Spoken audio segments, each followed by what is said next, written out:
دەم باش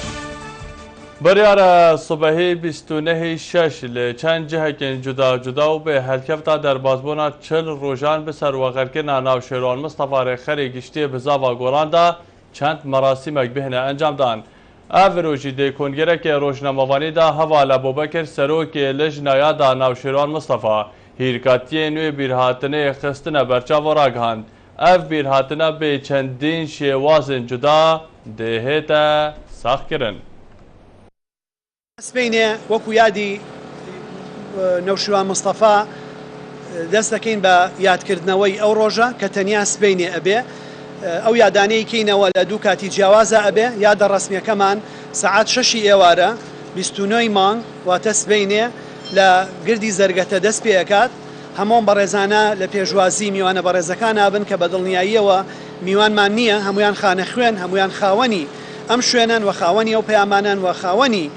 ئەو ماتەمە نیشتیمانیان پێشوازیان لێکرێت بە شێوەیەکی هێمنانە بەبێ هیچ دەنگێک بەبێ بەوەی هیچ بروسکەیەک هەبێ وتەیەک هەبێ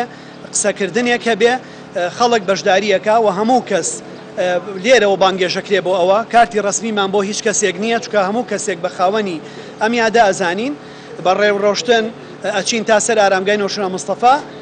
گوڵێک دائەنرێت فاتیحایەکە خوێنرێت یا سروتێک سۆزێک کە کەسێ بیەوێت بیکات ئەیڵێت چالاکیەکانی ترمان ئەکەوێتە بەیانی بۆ نیوەڕۆی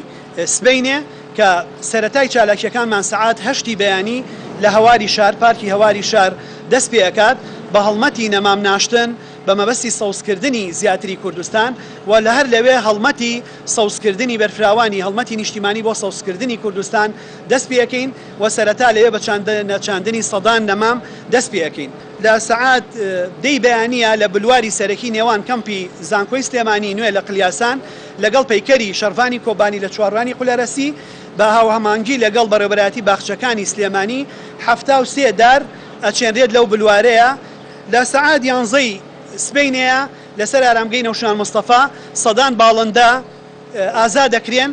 وەک هێمایەک بۆ ئازادی بە دوای ئەوەیە لە سەعات 4 ئێوارەیە هەڵمەتیەکی نیشتیمانی بۆ کەلتور بە کەلتورکردنی خوێندنەوە و پەرەپێدان بە کتێب خوێندنەوە ئەکەین و هەڵمەتێکی کتێب بەخشین دەست پێەکەین کە کتێب بێ بەرامبەر دابەشە کتێب بەسەرەوە ئامادەبوانانەی کە